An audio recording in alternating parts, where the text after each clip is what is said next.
कखपति से लखपति बनने का राज। 3 लकीरें। मैं उदासी में अक्सर किसी झील, किसी आबशार या किसी जंगल में जा बैठता हूं और मैं उस वक्त तक वहां बैठा रहता हूं जब तक मेरा दिल हल्का नहीं हो जाता। मैं 2011 में भी इसी किस्म की सूरत हाल का शिकार था।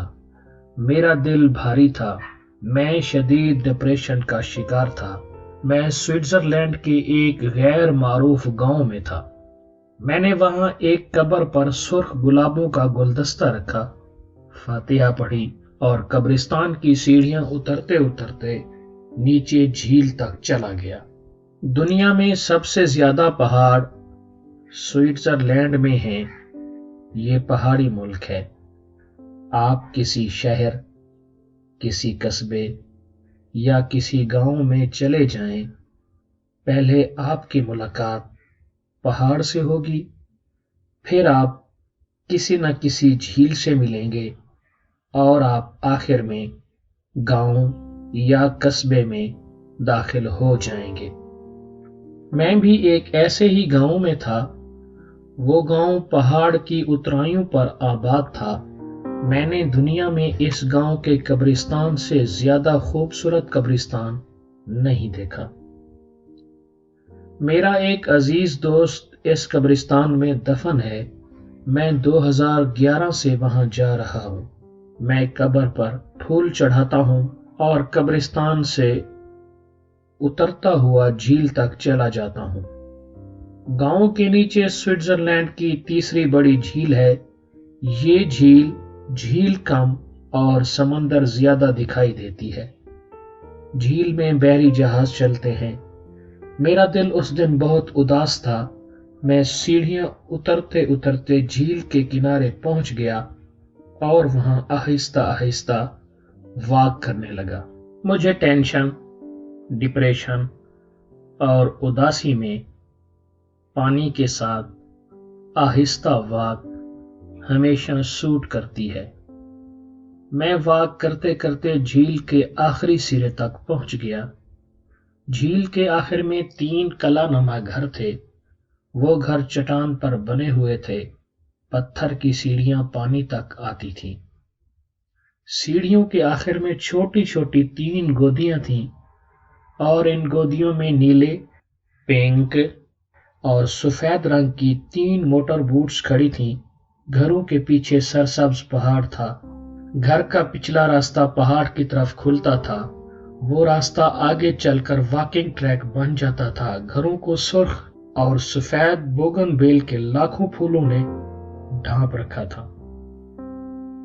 सब्ज पहाड़ के कदमों में 3 कलानुमा घर और घर के कदमों में झील। मैं वो मंजर देखकर रुक गया। वो मंजर नहीं था, वो कैलेंडर की खूबसूरत तस्वीर था। शाम के रंग गहरे हो रहे थे। जंगली परिंदे और सफेद बगले इन गहरे होते रंगों में आबे हयात घोल रहे थे। मैं घरों के कदमों में पत्थर के बेंच पर बैठ गया। मुझे महसूस हुआ दुनिया के तमाम मनाजिर रोज इस मंजर का तवाफ करने यहां आते होंगे। वो यहां माथा टेक कर आगे जाते होंगे। मैं बड़ी देर वहां बैठा रहा। मैं महवियत में कभी पहाड़ों की तरफ देखता था, कभी झील में गुम हो जाता था और कभी सुर्ख, पिंक और सफेद फूलों में छुपे मकानों को देखने लगता। सकूत के इस आलम में अचानक एक आवाज गूंजी, आप काफी में चीनी लेते हैं? आवाज मर्दाना थी, लहजा हिंदुस्तानी था और अल्फाज उर्दू के थे। मैंने घबराकर पीछे देखा। मकान की खिड़की में एक बूढ़ा हिंदुस्तानी खड़ा था। वो मुस्कुराकर मेरी तरफ देख रहा था। चेहरे पर اپنائیت تھی۔ میں نے اونچی آواز میں جواب دیا، میں چینی نہیں لیتا۔ اس نے کہا لگایا، پھر سیم پرابلم کا نعرہ لگایا اور غائب ہو گیا۔ میں نے تھوڑی دیر بعد اسے سیڑھیاں اترتے دیکھا۔ اس کے دونوں ہاتھوں میں کافی کے مگ تھے۔ وہ سیڑھیاں اتر کر میرے پاس پہنچا، مگ بینچ پر رکھے اور اپنا ہاتھ میری طرف بڑھا دیا۔ مائی نیم از موہن۔ میں نے بھی اپنا ہاتھ اس کی طرف بڑھا دیا۔ موہن کا ہاتھ بہت نرم تھا۔ مجھے یوں محسوس ہوا جیسے میں نے کسی مچھلی سے ہاتھ ملا لیا ہے۔ وہ میرے ساتھ بینچ پر بیٹھ گیا۔ وہ بھارت کے شہر چنئی کا رہنے والا تھا، بزنس مین تھا۔ 3 میں سے 1 مکان اس کی ملکیت تھا۔ وہ ہر 2 ماہ بعد 1 ہفتے کے لیے وہاں آتا تھا، کشتی رانی کرتا تھا، پہاڑ پر ٹریکنگ کرتا تھا اور کتابیں پڑھتا تھا۔ وہ غالب کا فین تھا۔ اسے غالب کے درجنوں شعر یاد تھے۔ وہ مجھے شروع میں ہندوستانی سمجھا، پھر اس نے اندازہ لگایا ہندوستان کا کوئی شہری 2 گھنٹے ٹیک کر نہیں بیٹھ سکتا۔ تم ہو نہ ہو، تم پاکستانی ہو۔ میں نے سوچا، میں نے کافی بنائی، چینی کا پوچھا اور کافی لے کر تمہارے پاس آ گیا۔ ہم سورج ڈوبنے تک گپے مارتے رہے۔ وہ مجھے اس کے بعد گھر کے اندر لے گیا۔ وہ گھر اندر سے بہت خوبصورت تھا۔ لکڑی کی اونچی چھتیں، پرانا وکٹورین فرنیچر، 2 ٹن بھاری بیڈ اور پتھر کی پرانی فائر پلیسز۔ وہ گھر نہیں، محل تھا۔ موہن نے بتایا یہ گھر 150 سال پرانا ہے اور یہ اس نے 2 سال پہلے $10 ملین میں خریدا تھا۔ مجھے یہاں بہت شانتی ملتی ہے، اس نے بڑے فخر سے کہا۔ میں نے جواب دیا، آپ کو اگر شانتی نہ ملتی تو آپ $10 ملین کیوں خرچ کرتے؟ اس نے کہا لگا کر سر ہاں میں ہلا دیا۔ میں نے اس سے پوچھا، آپ نے بزنس کب شروع کیا تھا؟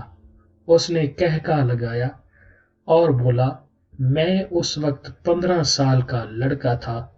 میں غور سے موہن کی طرف دیکھنے لگا۔ موہن نے اس کے بعد بڑی دلچسپ داستان سنائی۔ میں جھوپڑ پٹی سے تعلق رکھتا تھا۔ باپ شراب پی کر مر گیا۔ ماں نے اسے دوسروں کے گھروں میں برتن اور کپڑے دھو کر پالا۔ وہ 15 سال کا تھا تو اس نے چائے کا چھوٹا سا کھوکھا بنا لیا۔ وہ کھوکھے کا مالک بھی تھا، کک بھی اور ویٹر بھی۔ وہ روز 100-150 روپے کما لیتا تھا۔ گھر میں خوشحالی آ گئی، مگر وہ مزید ترقی کرنا چاہتا تھا۔ چنئی یونیورسٹی کا ایک پروفیسر صبح کے وقت اس کے کھوکے سے چائے پیتا تھا۔ وہ بچے کی محنت پر خوش تھا اور وہ اسے روز کوئی نہ کوئی نئی بات سکھاتا تھا۔ موہن نے ایک دن پروفیسر سے پوچھا، ماسٹر، کیا میں بھی بڑا آدمی بن سکتا ہوں؟ پروفیسر نے کہا لگا کر جواب دیا، دنیا کا ہر شخص بڑا آدمی بن سکتا ہے۔ موہن کا اگلا سوال تھا، کیسے؟ پروفیسر نے اپنے بیگ سے چاک نکالا، موہن کے کھوکھے کے پاس پہنچا، دائیں سے بائیں 3 لکیریں لگائیں۔ پہلی لکیر پر محنت، محنت اور محنت لکھا۔ دوسری لکیر پر ایمانداری، ایمانداری اور ایمانداری لکھا، اور تیسری لکیر پر صرف ایک لفظ۔ موہن پروفیسر کو چپ چاپ دیکھتا رہا۔ پروفیسر یہ لکھنے کے بعد موہن کی طرف مڑا اور بولا، ترقی کے 3 زینے ہوتے ہیں۔ پہلا زینہ محنت ہے۔ آپ جو بھی ہیں، آپ اگر صبح، دوپہر اور شام 3 اوقات میں محنت کر سکتے ہیں تو آپ 30% कामयाब हो जाएंगे। आप कोई सा भी काम शुरू कर दें, आपकी दुकान, फैक्ट्री, दफ्तर या खोखा, सुबह सबसे पहले खुलना चाहिए और रात को आखिर में बंद होना चाहिए। आप कामयाब हो जाएंगे। प्रोफेसर ने कहा, हमारे गिर्द मौजूद 90% लोग सुस्त हैं, ये मेहनत नहीं करते। आप जो ही मेहनत करते हैं, आप 90% सुस्त लोगों की फहरिस्त से निकलकर 10% मेहनती लोगों में आ जाते हैं।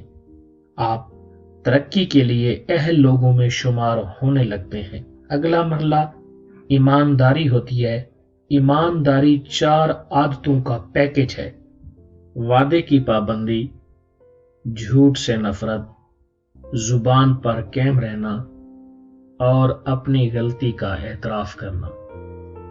आप मेहनत के बाद ईमानदारी को अपनी जिंदगी का हिस्सा बना लो। वादा करो तो पूरा करो। झूठ किसी कीमत पर ना बोलो। जुबान से अगर एक बार बात निकल जाए तो आप उस पर हमेशा कायम रहो और हमेशा अपनी गलती, कोताही और खामी का आगे बढ़कर एतराफ करो। तुम ईमानदार हो जाओगे और कारोबार में इस ईमानदारी की शरह 50% होती है। आप पहला 30% मेहनत से हासिल करते हैं, आपको दूसरा 50% ईमानदारी देती है और पीछे रह गया 20%, तो ये 20% हुनर होता है। आपका प्रोफेशनलिज्म, आपकी स्किल और आपका हुनर आपको बाकी 20% भी दे देगा। आप 100% कामयाब हो जाओगे। प्रोफेसर ने मोहन को बताया, लेकिन ये याद रखो, हुनर, प्रोफेशनलिज्म और स्किल की शरह सिर्फ 20% है और ये 20% भी आखिर में आता है।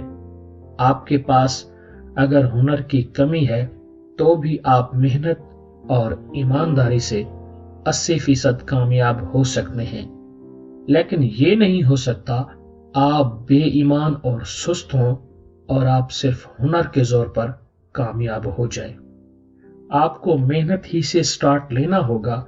आपको ईमानदारी को अपना ओढ़ना और बिछोना बनाना होगा और आपको आखिर में खुद को हुनरमंद साबित करना होगा। प्रोफेसर ने मोहन को बताया, मैंने दुनिया के बेशुमार हुनरमंदों और फनकारों को भूखे मरते देखा। क्यों? क्योंकि वो बेईमान भी थे और सुस्त भी। और मैंने दुनिया के बेशुमार बेहुनरों को जाती जहाज उड़ाते देखा। क्यों?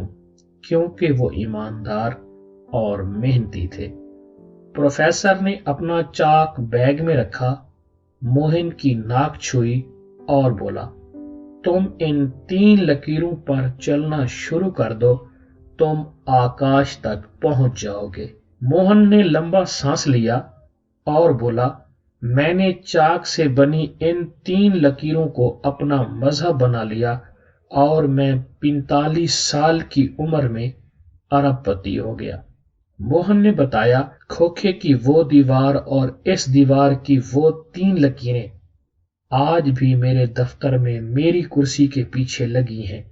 मैं दिन में 20 मरतबा वो लकीरें देखता हूं और प्रोफेसर को खराजे तहसीन पेश करता हूं। मोहन खामोश हो गया। सूरज ने झील में डुबकी लगा दी। शाम रात में तब्दील होने लगी। मोहन के घर से शाम का मंजर बहुत खूबसूरत था।